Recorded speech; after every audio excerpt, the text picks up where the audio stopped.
Hello my friends, and welcome back to the Bariatric Adventure Diaries. This is the last installment because it is officially almost my 40th birthday when you're watching this video. Apologies if there is an echo. I am filming in a different location. We'll get to that later in the video. Today's content is packed with exciting firsts, my personal milestones, and a whole lot of heart and a little bit of vulnerability. You don't want to miss this, I promise. And if you are looking for even more weight loss surgery content, Disney, that's coming up next week. Travel per se, I hope you will consider subscribing and joining our BariTale community. It is magical and supportive here, and we'd love to have you. So because the last video that I filmed, that segment was in October, so I am going to try to work chronologically through the next 11 bariatric adventures. We are going all the way back to 2024 with 2 holiday-themed experiences. My daughter, Callie, she's 9. You likely have seen her on the channel before if you are a longtime subscriber. She and I take girls' weekends or girls' nights throughout the year. This tradition started the summer that she was going from preschool to kindy, and we spent one night away on Oak Bluffs, which is on Martha's Vineyard. It's kind of a straight shot from our location on Cape Cod. We spent one night there, and from there it's evolved into not only a girls' summer night away, but more than that. We now look for seasonal opportunities for us to just hang out and spend some quality time together. Mark does this with her too, but our vibes are very different. Like, our girls' nights tend to be, as she would describe them, fancy. So this winter, I took her to see the Nutcracker in Boston. And this was not our first night out in Boston. It wasn't our first ballet experience together in the city, though we did get to stay in the only hotel room in Boston that has real wood burning fireplaces. That was really cool. That's not what I'm covering here. I want to talk about the Four Seasons hot chocolate bar that we went to. I personally had never been to this experience, though I have read about it and seen it on social media for years, and it was chef's kiss, one of the most luxurious and elegant experiences maybe that I've ever had. This experience is the definition of what romanticizing your life looks like. The rich colors of the Four Seasons lobby, they turn the back half of it into this hot chocolate bar with the fireplace and the decorations, the elegance of the presentation of the hot chocolate on its plate. It came with a bunch of little desserts. Now, Callie ordered this. I did not. Dumping syndrome and I are close friends, so I wasn't going to risk it for hot chocolate, but I had such delicious and beautiful champagne. The overall vibe of this felt very core memory making and bougie. Now, I am trying as a parent to give Callie experiences that aren't really about the monetary value, right? I want to give her experiences that show her, through maybe leading by example, what her worth is, that she should place value in herself and gift herself these incredible experiences because she's worth it. We ended 2024 with pure magic through the holiday Christmas markets in Quebec City. This was Callie's first trip to Canada. We went as a family. I will leave the video linked here. I realize that this is March, but plug for these markets. If you can build in this particular trip to your 2025 calendar, if you love Christmas as much as I do, or if your family really values the holiday season, start that planning now. Do it now. Watch the video. Plan it now. It's worth it. We were there at this peak time. It was freezing, and we stayed at this incredible hotel, which is discussed. There's a room tour in the video, so I don't want to harp on all of the same points, but seeing the lights, the physical little market stands and all of the wares that they sold, the mulled wine, the hot cocoa, and the twinkling falling snow, it felt like I was living inside my favorite Hallmark Christmas movies. I may have cried. Okay, I definitely cried. This trip was really a reminder for me that not all of my bariatric adventures need to push some type of physical limit or mindset-based limit. That it can be about soaking in the magic of a new place with the people I love during an event that feels whimsical and right out of a fairy tale. So my holiday December 2024 memories are some that will stick with me for the rest of my life, and I'm really grateful for that. I've got a story for you, my friend. Adventure number 3 on today's list involves getting a full body spray tan. Now I know what you're thinking, Chelsea, how is a spray tan? How does that qualify as a bariatric adventure? Hear me out, friend, hear me out. So this wasn't about the tan itself. I've been in tanning booths. I used to do tanning beds, like the UV, you lock yourself in the bed. If you're following along on Instagram for this particular trip, I tried doing an at-home rub-on tan. It's not about the tan itself, it's about the vulnerability. I have spent years, maybe decades, hiding my body. So the idea of stripping down for a complete stranger to judge and see me nearly naked, like I only had on undies, and they were the smallest undies I've ever worn. This idea was terrifying. But you know what? I survived, and I talked to the woman who was using the spray gun and getting into every nook and cranny of my body about her experience with women's bodies. And we had a really lovely conversation, and I emerged a golden goddess. Okay, not really, but I felt amazing about the experience. I didn't feel shy and uncomfortable, and that is a victory. The reason I was getting a spray tan is for our next stop. Adventure number 4, Sonoma, California. If you've seen my previous video, you'll know that I explored not 1, not 2, but 4 incredible vineyards and wineries during my girls' trip out west. What really stands out to me from this trip, aside from the quality time that I was able to spend with women I love, is how closely aligned the trip felt to my vision board. Every year, you know I love me an intention, a goal setting. I make myself a physical vision board.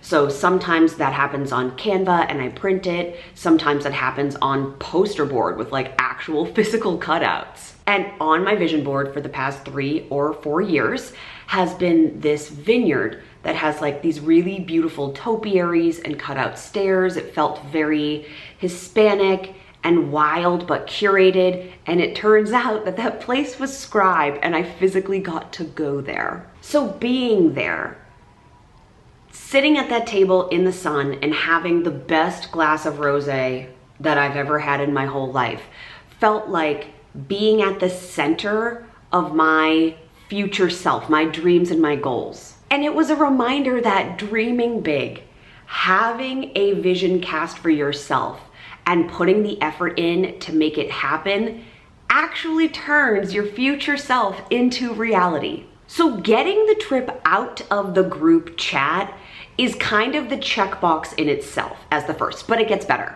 Now, I'll be honest, I didn't plan to do this next activity, and I came this close to backing out, but I didn't. I took my very first sunrise hike, and I will say that this is one of the most challenging things that I've done post-op. Not necessarily for the physical part, because I did run the road race a few years ago, and that's 7 miles on a hill. So I won't say that doing an hour-long, fairly flat, low incline hike is one of the most challenging physical things I've done post-op, but I will say since my knee injury, it is, and there was a mental component here too. It was dark when we left and dark for much of the hike. It was in territory that I had never been in before, so there was like that voice in my head that's like, danger, danger. And several times I was like, okay, we should turn around. It's getting later in the day. Let's go back out to the house and have breakfast. Like, there were other things I wanted to do, but by the time we got to the top and we got to watch the sky change and we saw deer so close to us, and then coming down the hike felt like an entirely separate experience because we were coming down in the daylight so we could see everything we didn't get to see going up.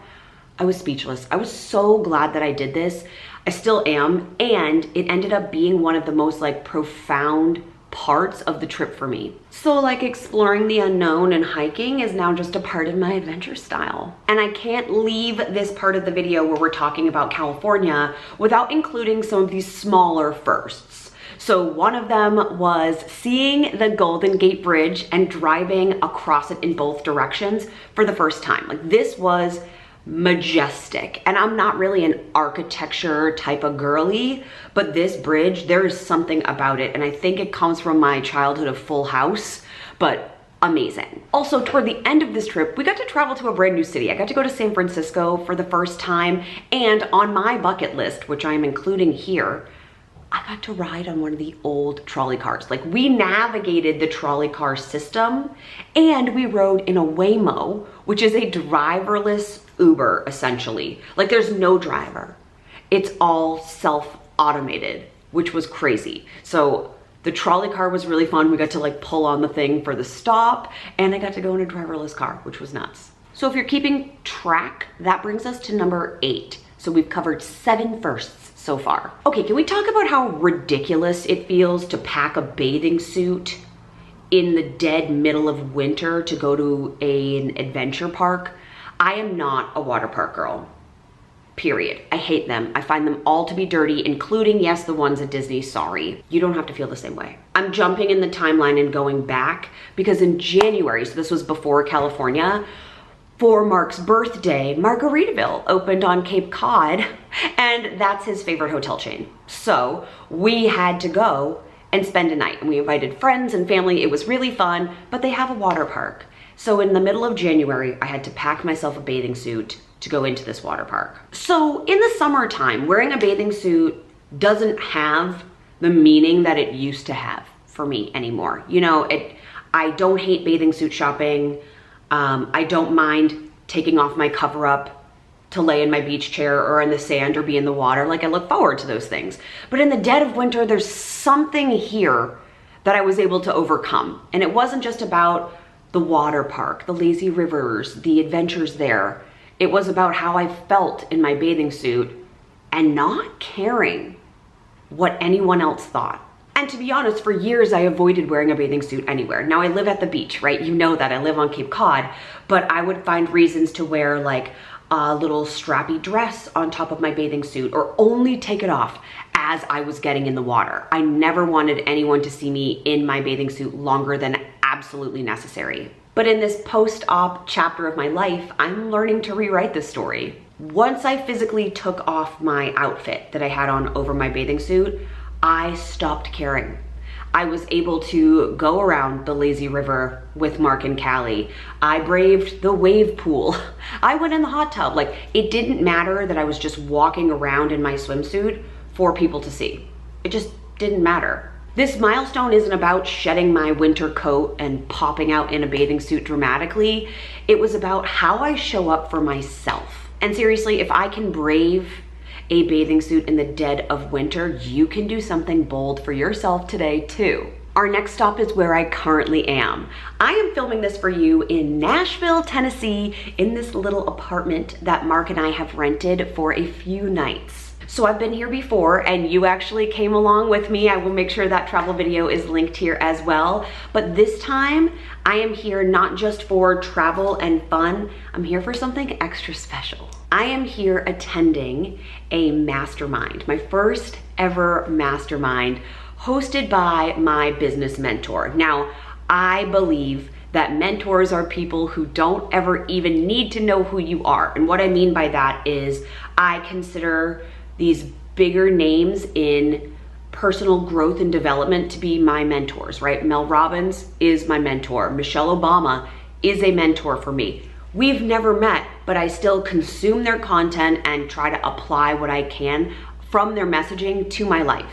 So I am here with 24 other people to meet the wonderful, incredible Amy Porterfield. Now she runs a course, her signature course is called Digital Course Academy, which I took 2 years ago. And if you've taken or seen me promote Mindset Mastery, my digital course, that course is a product of knowing how to put it all together because of her. And for the past 2 years, I have been in her membership, which is called Momentum, about taking your course and now how can I make it better? How can I improve the content? How can I improve my marketing, my email, etc.? So all of my business growth I have attributed to what I've learned from Amy Porterfield. So I actually get to meet her and spend a day gaining clarity on how can I improve BariTale coaching? How can I show up better to serve you? So all of this is to make sure that you and I connect on an even deeper level. I'm really investing in my business for the first time on this trip, and it certainly is a scary investment, but I'm here, I'm gonna do the work.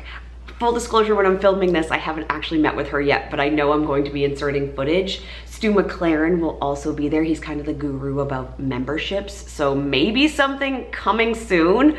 We'll see, but I'm really, really excited to have clarity and drive of how do I do the business part of this business going forward, because what I love to do is coach and make content, but I want to retire from teaching. So I can't do that without figuring out how do I build my revenue. So look at all these business terms. She's a mogul. Now on the more personal side of things, I have decided that I am taking my future health into my own hands. And last year I decided that in 2025, I wanted to explore the option of undergoing genetic testing. The reason for this is ultimately to see if I am at risk of having breast cancer. My maternal grandmother passed away from breast and lung cancer, and my mom doesn't want to have these tests done, but again, this is very personal. After losing so much weight and after breastfeeding my daughter for a year, I would like to see a little bit more of like a perkiness going on for myself. So instead of spending all the money to have a lift and potentially a reduction, I would like to see first if down the road, will I potentially need a double mastectomy? So if so, let's do that first and reconstruct from there. I have had the initial consultation and I am currently undergoing meeting with genetic consultants, and then I will know more about how insurance plays a role here, because I know it's also expensive, but it does feel like I'm able to take action toward my best future health, which is something I wish I did in terms of having surgery earlier than I had it. So I'm fine. I don't want you to think that because I'm undergoing this, it automatically means that my risk for cancer is higher or I'm pre-cancerous. I'm perfectly healthy, but I want to know if I have the markings to maintain that, or if there are steps I need to take right now. So if you are thinking about doing something similar, I'd love to know in the comments, but I also want you to know that you're not alone and you are worth prioritizing your own health. And for our last and 11th segment in this video, let's talk about FOMO with sweets. I have struggled for a very long time post-op with the concept of missing out when it comes to like a one-time chance, a once-in-a-lifetime opportunity, particularly around sweet treats. So the deal is that I don't need desserts in my life. In my everyday life, I rarely reach for a dessert because I'm full of protein and water. But there are moments where I have in the past overindulged or taken that one too many bites and then have had dumping syndrome. We've talked about this, especially when I'm on vacation.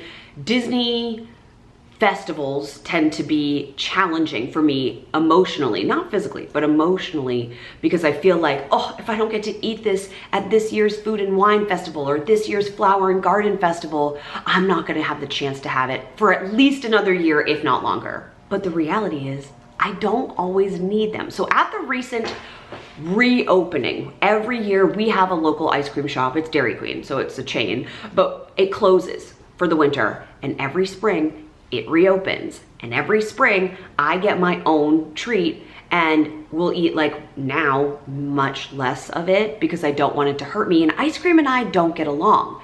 This year, something like clicked, and for the first time I was like, I can go watch Mark and Callie, my sister and her daughters were there too, have their treats and maybe like bite off their spoons, but I didn't need something for myself. This morning, in fact, Mark went out while I was sleeping and found this fancy donut company and came home with like a strawberry cheesecake and a s'mores donut and said, oh, look, he bit them, and said, do you want any of these? And I looked at them, admired their colors. I even sniffed the s'mores one and said, no thanks. Like I just didn't want them.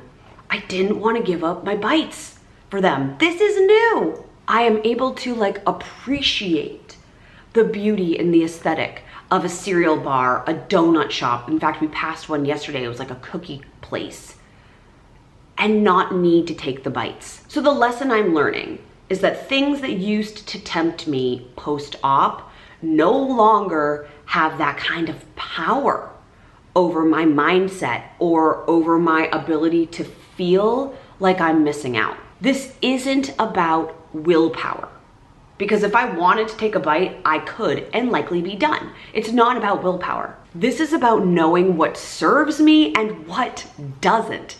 Sure, the sweet treats, they are beautiful and probably delicious, and I could take a few bites, but then I know I am going to experience pain and discomfort. That's a hard no for me now.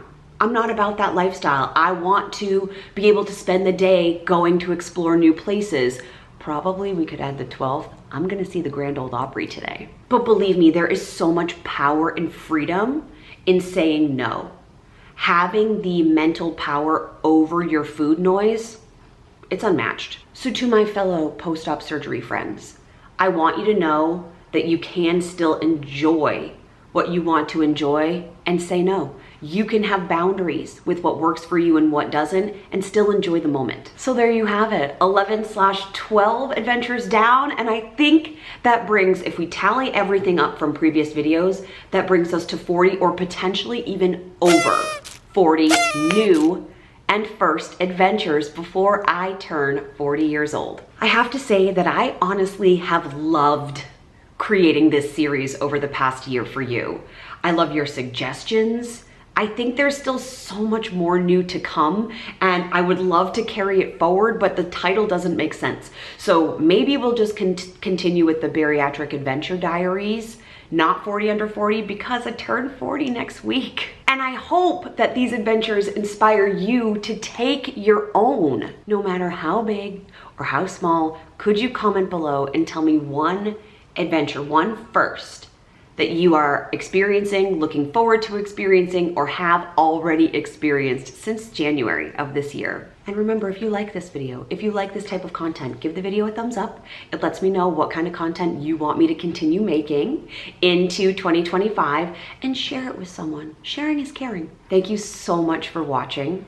It has been a privilege and an honor to bring to you these experiences of my life over the past year. Goodbye, my beautiful friends.